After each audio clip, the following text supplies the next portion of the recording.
Everyone, today we'll deal with who is an accomplice and what is the value of an accomplice evidence under the Indian Evidence Act. So now let's start the video. Please go through the video till the end.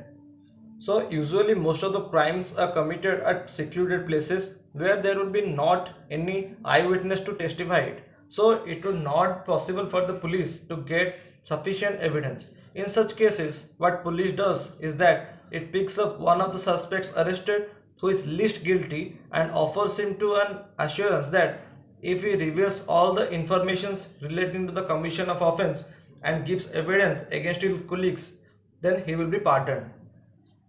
So witness to a crime may be a principal, maybe an accomplice, and maybe an accessory.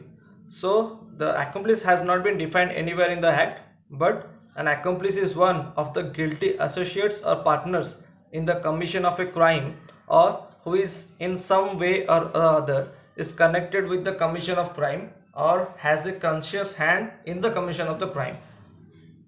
So section 133 of Indian Evidence Act deals an accomplice shall be a competent witness against an accused person and a conviction is not illegal. That means a conviction is legal merely because it proceeds upon the uncorroborated testimony of an accomplice. That means a conviction can be based on the uncorroborated testimony of an accomplice.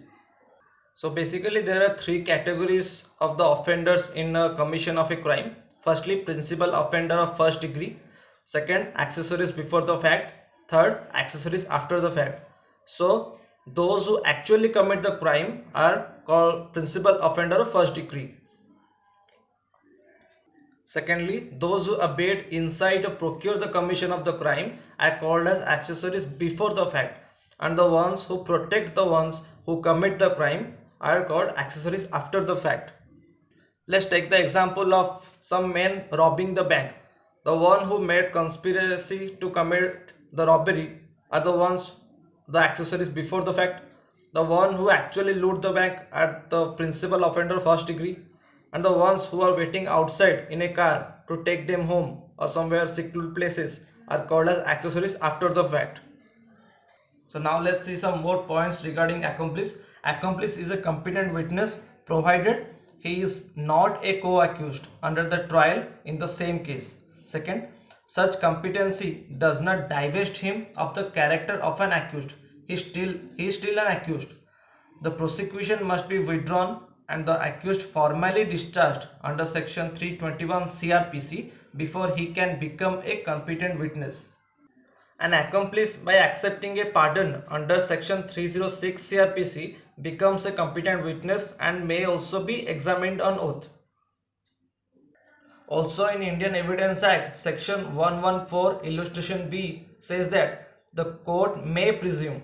In section 133 there was shall. Here it is may. The court may presume that an accomplice is unworthy of credit unless he is corroborated in material particulars.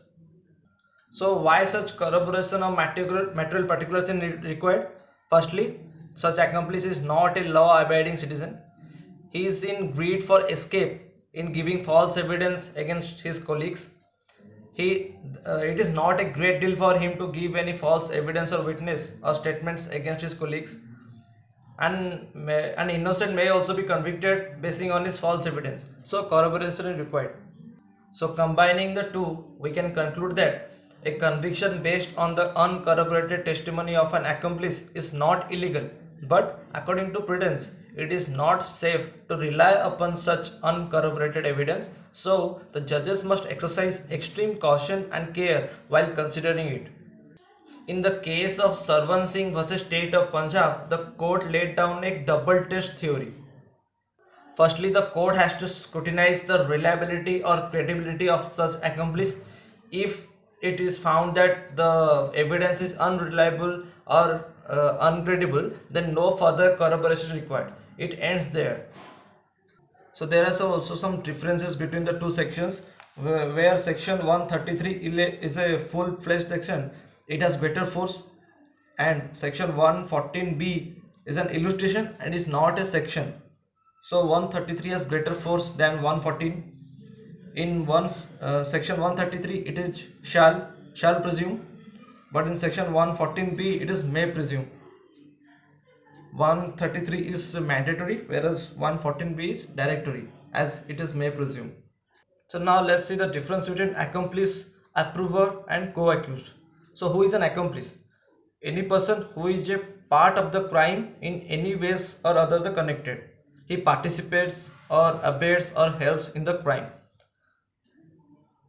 Next, when such accomplice accepts the pardon, and then also it becomes an approver. The accomplice is one who is a partner of the crime, but one who is accepting the pardon is becoming an approver. He is a witness of the government. His evidence is taken on oath, provided he gives a full and true disclosure of the events. An approver may be a co-accused, but in co-accused, no pardon is granted. If he gives evidence, it is not considered, as his evidence is not taken on oath. He is not a witness. As under section 30 Indian Evidence Act, the evidence of the co-accused is not reliable or credible against another accused. So this is basically the difference between the three. Hope you all will like the video.